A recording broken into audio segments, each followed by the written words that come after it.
आज हम बहुत अच्छी कहानी सुनने वाले हैं। गुरु दक्षिणा। रमा ने दरवाजा खोला तो सामने एक नौजवान खड़ा था।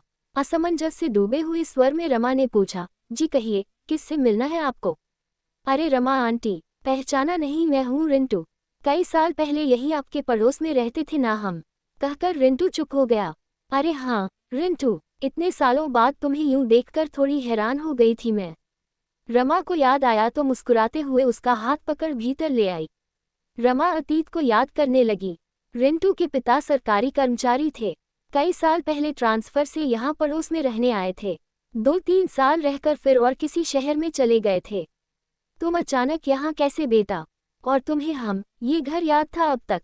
रमा ने रिंटू से प्रश्न किया। जी आंटी, मेरी बैंक में नौकरी लगी है और पहली पोस्टिंग इसी शहर में मिली है। कुछ दिन पहले ही आया हूँ यहाँ। माँ ने याद दिलाया कि आपसे जरूर मिलना। वैसे भी आंटी, भूलने का तो सवाल ही नहीं उठता आपको। आपकी वजह से तो आज मैं यहाँ तक पहुँचा हूँ। आपकी दी हुई सीख भूल चुका होता तो पापा की तरह शराबी, जुआरी हो गया होता। रमा को बिसरा हुआ सब याद आने लगा। रिंटू के पिता आदतन शराबी थे। करेला और नीम चढ़ा ये कि जुए का भी जबरदस्त नशा था। आए दिन घर पर महाभारत होता।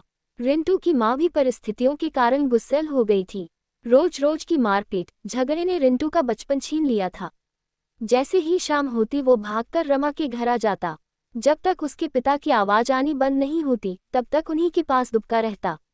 रमा को भी उस नन्हे बच्चे पर तरस आता। उसे खाने को देती, पढ़ाती, नई बातें सिखाती।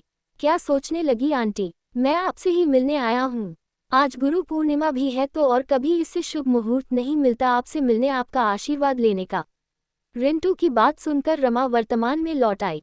रिंटू को इस तरह खुश और विश्वास से भरा हुआ देखकर उसे अच्छा लग रहा था। घर में सब कैसे हैं रिंटू?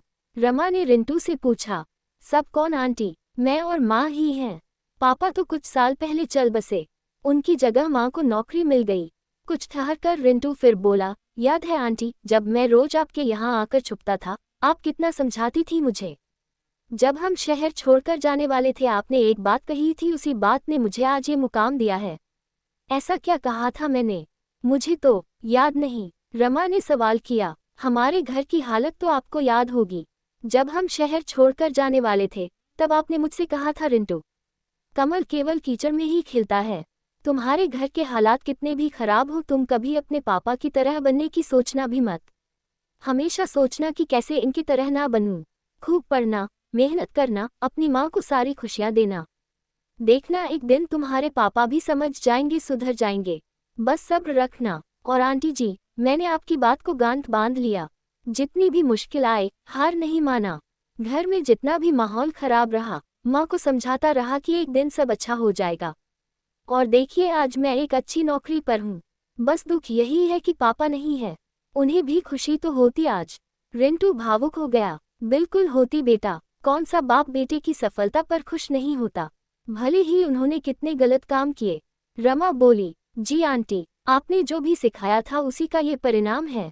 कहते हुए रिंटू ने अपने बैग में से कुछ सामान निकाला। ये मेरी तरफ से कुछ भेंट है, मेरी तरफ से गुरु दक्षिणा मानकर स्वीकार कर लीजिए। रमा की आंखों में आंसू झिलमिला उठे। स्नेह से रिंटू के सिर पर हाथ फेरा। वाकई कीचड़ में कमल खिलते देख लिया था उसने।